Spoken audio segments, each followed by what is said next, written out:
I'll preface by saying my mother is very religious, but doesn't believe in ghosts or demons as they are portrayed in film and TV.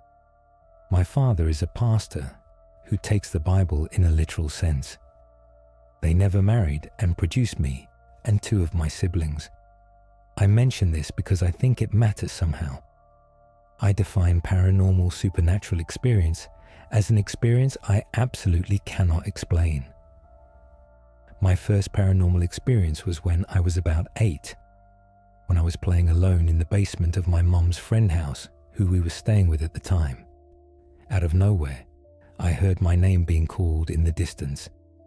It was omnidirectional and gentle, not like someone yelling at me, but clear as day. My second most memorable one was when I was about 17. I was alone late night in a church with my girlfriend at the time. She was a volunteer janitor and I was helping her. I was telling her a scary story about how a child died in the playroom a while back. It was convincing, but not true. Anyway, we started making out when we heard disembodied omnidirectional children laughter all around us. It actually sounded like it was coming from above, but we couldn't find the source. Freaked out, we checked the sound system in the sanctuary and it was off. I checked the rest of the church. No one was there. To this day, I can't explain. In between all that, there was a time between about 10 to 14 years old where I'd get constant sleep paralysis. Most people say creatures come into their room and visit them. For me, it felt like demons would try to take over my body, or I was floating or sinking. It's hard to explain, but immense feelings of dread and fear would grip my body. Calling Jesus is the literal only thing that would break it. In one episode, I felt like I was sinking under my bed and found myself in hell before walking up in my bed. Other times, I would feel physical hands on me only to find no one there when I awoke.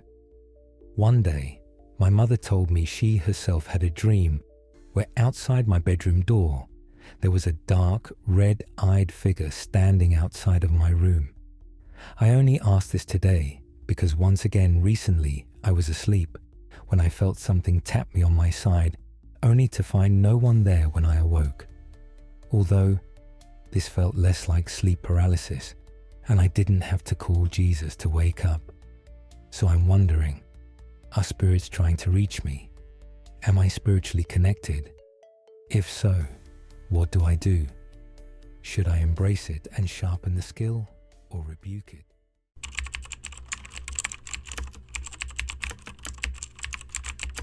When I was about 19 years old and was going to college, I found a smoke spot. Most stoners on campus knew about this spot, as it was fairly hidden from most of the roads and paths the campus police like to take to patrol campus. It was a bit of a steep hill, surrounded by trees and bushes that overlooked the highway behind campus. I would go there often at night, after all my classes were done for the day, and shared a joint or bowl with my partner, at the time, now ex.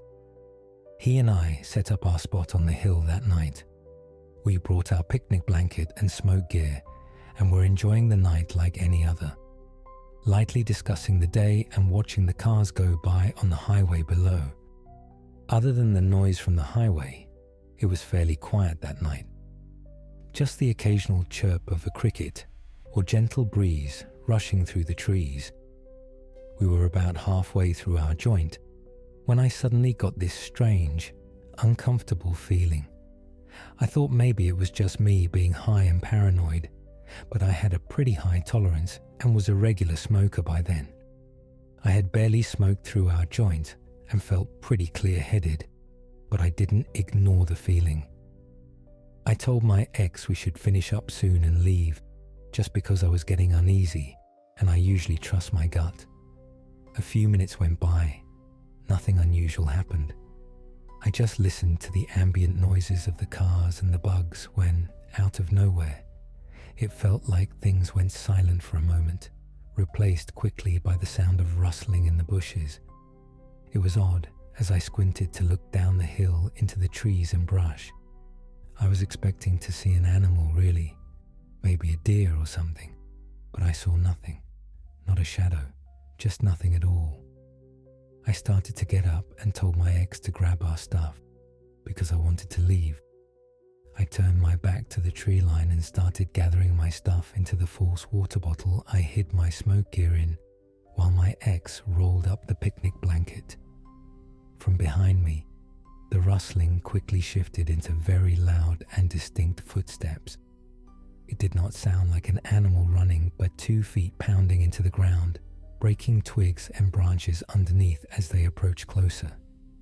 My ex took one look at me and bolted. I guess he was in flight mode and, conversely, was in fight. I clenched my fists and spun around as fast as I could, but faced nothing, and the footsteps immediately silenced. It was like everything just returned to normal.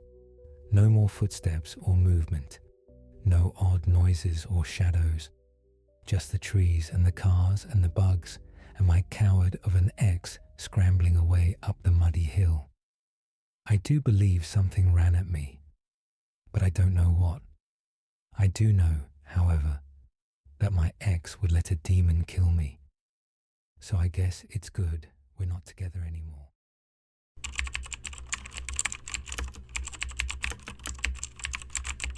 Okay, I'm 23 million now. Back when I was 14 or 15, I had an encounter that I can't explain. Since English is not my first language, I tried to eliminate my writing mistakes with the help of AI. To this day, I'm still really confused and want to know if any of you guys have had a similar experience or an explanation for it. So here we go. I was a complete mess when I was 14 to 15. Drinking, yeah, at that age. Picking fights with anyone and everyone, depressed, breaking hearts. Friends, girls, family, didn't matter. School, yeah, that was going down the drain too. I mean, I was young, but not giving anybody a good time. Then one night, in the middle of the night, this insanely strong wind just woke me up. I still remember that night so clearly. I was lying in bed, but somehow, without even thinking, I ended up sitting up, like I wasn't in control of my body, but there I was, sitting up. It was almost like I was frozen, totally catatonic. And then I saw him, some kind of glowing white figure, felt like, or gave off the presence of an old man, right in front of me. He didn't have a clear face or a human body, but it was still a figure, you know. He spoke. Him saying spoke instead of a better wording. It was more like a communication somehow, kind of like a telekinesis lol. To me, wasn't angry, but his tone was serious, kind of disappointed, like a parent scolding their kid. The room was freezing at first, and the wind was insane for the first few seconds he was there. Then, just like that, the wind died down, and that's when he fully appeared. It felt like time just stopped. I could see my breath, like I was outside in the dead of winter. By then, I was already sitting down, couldn't move a muscle, but somehow I was sitting, and he was just standing there, only a few inches from my face. He looked straight at me and said, "Get a hold of yourself, know yourself." His voice wasn't loud, but it had that weight, like a parent giving you a serious warning. And then, this is the part that still freaks me out, he just went through me. 1 second, he was right in front of me, and the next, he passed straight through me. Okay, I want you to imagine this, someone, sitting in front of you, talking to you, looking you dead in the eye. And then, out of nowhere, they just turn into wind and go straight through you. Felt like my room was having its own little hurricane lol. I couldn't even breathe for a few seconds. Then, everything was back to normal. No cold, no wind, no glowing figure. Just me, sitting there, completely stunned. First thing I did checked the window, thinking maybe it was open, trying to make sense of the wind. It wasn't. I believe the moon was so bright that night. Pretty sure it was a full moon too. I sat there for a few more seconds, just trying to process it. Then I checked on my parents. They were asleep. Everything in the house was completely normal. Even now, almost 10 years later, I still remember it like it just happened. At first, I thought maybe I was hallucinating. Hell, I even thought I might have schizophrenia or some kind of disorder for a while and went to see a psychiatrist. I'm normal. But even if it was a hallucination, why would it happen just once? That doesn't make sense. So what do you think that was? Who do you think he was?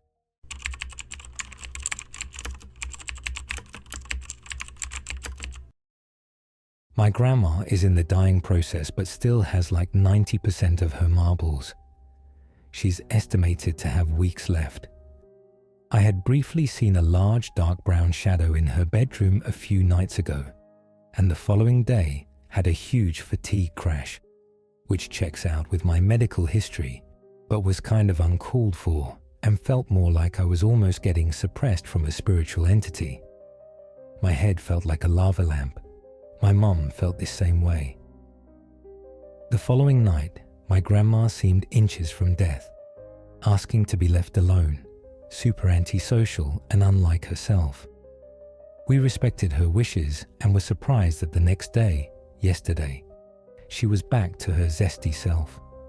Alright, here's where it gets really weird. She said that last night, she was being told to move her legs around and adjust the blankets in bed. I was like, asked by whom? My mum and I are in the other room with a baby monitor, and no, there were no voices, no people in that room with her. But I can confirm she was moving her legs and blankets all night. But I didn't want to disrupt her if she was on the verge of sleep. She said she was really tired and just wanted to sleep, but kept being told to move things around and put things in piles. Organize them, but she didn't understand the task, but she was told to do it and just wanted to sleep. I asked, how was she told? It was that intuitive knowing, not through vocal communication, just understanding it and communicating back through thought. She started second-guessing herself that it was her who wanted to do these things, but she truly just wanted to sleep and was receiving these strange orders. I said, Mum and I just want you to sleep and be comfy, and only use your legs when you're getting out of bed and out of the wheelchair to use the bathroom. Yes, she's surprisingly ambulatory, and she enjoys being able to use her body. As in, we wouldn't tell her to do things with her legs or blankets in bed, unless if she was uncomfortable. She said that she gets a neutral vibe from this thing. It doesn't want her to remove blankets and be cold. It just keeps her busy with these tasks that she can't describe. Sounds like inexplicable stuff beyond the veil. Organizing things in piles. What kinds of things? She can't explain them. It sounds like this has been going on for a couple of days, perhaps any time she lays in bed, which is frequently. She definitely has the 1,000-yard stare into another dimension when sitting up and in a lull, and will snap out of it when I talk to her. I keep things light-hearted, but we have talked about this thing. If anyone doubts me, I have a voice recording of her talking about it as proof, but would rather not share because this is a sensitive time for us right now. It sounds like it lurks around her bed. Yes, it's a hospice bed. Might have come with a hanger-on, but I didn't get any bad vibes from it. Tonight her room had an eerily dark vibe. I haven't received any communications from this thing. It's only communicating with her, and communicating in thought, the exact same way that I communicate with spirits. I do not want to communicate with whatever TF this is. It's here for her, not me. I told her to ask it who it is and what it wants, why it's having her do these tasks, and if she gets a bad vibe from it, to tell it to go away. That's worked for me in another scenario. I theorized it is seeing if she can still work her legs, checking in on her mortal state. And since she can still use them, she gets to stay alive a little longer while her body still works. She may have some old agreement to pass when she can't move anymore. I also wonder if it's seeing if she is intuitively able to understand the pile sorting task, like if she's learned a specific lesson in this life, is a specific person with the right answer, or if she has some knowledge that will help her sort them, signifying she has some understanding and is ready to cross over. Maybe because she's close to crossing over, this thing is cheating on a task by having her solve it. I have no idea what this could be. It almost doesn't sound like a human ghost, and I can't imagine why my grandpa would have her trying to put things in piles. She's been dreaming of taking out the trash, piles, so maybe she's doing some spiritual cleaning up. Thing is, I don't know if it is benign or malicious in nature, and she doesn't either yet, so I'm hoping in her session with it tonight, it's inevitable to happen after we tuck her in for the night, that she will get some answers from it.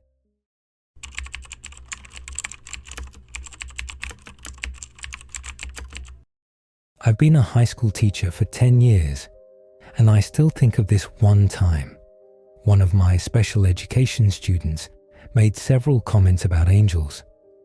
Personally, I've never been much of a believer, but the paranormal stuff really interests me. Never seen, heard, or experienced anything paranormal.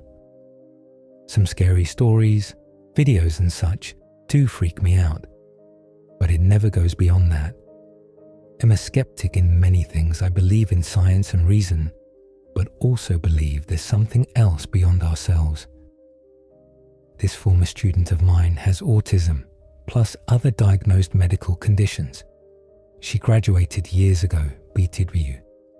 One time during class, after finishing my lecture, she started crying uncontrollably. I went up to her to ask if she was okay and to assist her in whatever she needed. The aide that was with her escorted her out of the room in case she needed some alone time. Outside of the classroom, we asked her what was wrong and refused to tell us as she wiped her tears. Eventually she calmed down and went back to class. After a few minutes, assuming once she felt comfortable to talk, she told the aide that she was seeing angels around the room. She said it loud enough that the whole class heard her. Everyone went completely silent, that you could hear a needle drop on the floor. We didn't want to make her feel uncomfortable, or that she felt that she was the center of attention, so we asked her if she wanted to talk about it outside again. She said no, repeated again, loud enough, that she was seeing angels around the classroom. This time, she was calm, but with watery eyes. All we could do was acknowledge her and say, "That's beautiful. I'm sure they're here to protect us." She smiled, said yes, and went back to the assignment. I made my report to the diagnostician in charge of our special students. During one of our SPED meetings, grandmother, student, counselor, myself, diagnostician, and an assistant principal were all present. Everything was going fine until she started crying again in front of all of us. This time, she put down her head and we asked if she was okay, if she needed anything, and if something was said that upset her. She said no, crying, put her head up with eyes looking down, and said, "There's an angel behind my teacher." I froze as everyone looked at me. I was speechless. In that moment, I didn't feel fear. I felt some sort of peace, an inner peace I had never felt before. All I could think of was of my grandma, who had passed away a few weeks before. First death in the family I had experienced. I didn't know what to say. As a way to acknowledge her, the grandmother asked her what she was seeing, and she said there was a very bright light behind me. She said it had no shape, just a bright light. Grandma asked her if she had seen the angels before, and she said yes, everywhere she goes, that they usually move around the rooms and stay behind people. The diagnostician asked why she was crying, if she was scared. She said no. She said they looked very pretty and made her happy. I asked if that was what she saw the other day in my classroom, and she said yes, that some kids had them on them and some didn't. That the lights would follow kids and stay around them, while some kids had none. Until this day, it has been one of the strangest things that have happened to me as an educator. What she said in that meeting still gives me a sense of peace, as well as sadness for what she said, that some kids don't have angels behind them. I don't know if they're angels, ghosts or what, but has anyone ever experienced, seen anything like that?